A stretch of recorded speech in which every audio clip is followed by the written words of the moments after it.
Inflation in the United States has reached its highest level in 4 decades. In developing regions, inflation is increasing in Western Asia, Latin America, and the Caribbean. It was expected that inflationary pressures were a temporary phenomenon, but they have proven resilient due to the war in Ukraine and new supply-side disruptions.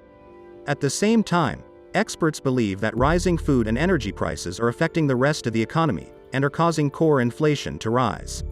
White House spokeswoman Karine Jean-Pierre openly states that the rise in fuel prices in the United States has been triggered by the situation in Ukraine, in which Russian President Vladimir Putin has been involved.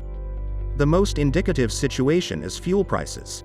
According to the American Automobile Association, which tracks motor fuel prices, the average cost of a gallon of gasoline in the United States on May 23 reached a record $4,596. Petrol prices in the U.S. began rising last fall. In late November, President Joe Biden said this could be due to illegal actions by oil companies. He argued that wholesale gasoline prices had been dropping 10% for several weeks, but the retail price of fuel at gas stations had remained the same. After the U.S. imposed an embargo on Russian oil, May Brent crude futures on London /ICE rose to $130.34 a barrel, while WTI futures reached $126. Biden then linked the record rise in gasoline prices to the actions of Russian President Vladimir Putin.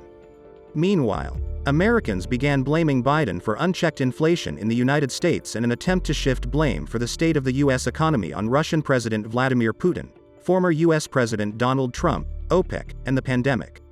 In March 2022, inflation in the U.S. reached a record since 1981 at 8.5%. In April, price growth slowed for the first time since August 2021 to an annual rate of 8.3%. In April, the U.S. Bureau of Labor Statistics reported that core inflation, that is, the increase in prices for goods and services, excluding food and energy, was 6.2%. U.S. Treasury Secretary Janet Yellen admitted that her forecasts for domestic inflation were too optimistic. Last year, Yellen had said that inflation in the U.S. posed only a small risk. "I think I was wrong about the inflation path. As I noted earlier, no one expected the major shocks to the economy that spurred energy and food prices, or the supply chain disruptions that hit our economy so hard, which I didn't understand then, but we recognize it now," she said.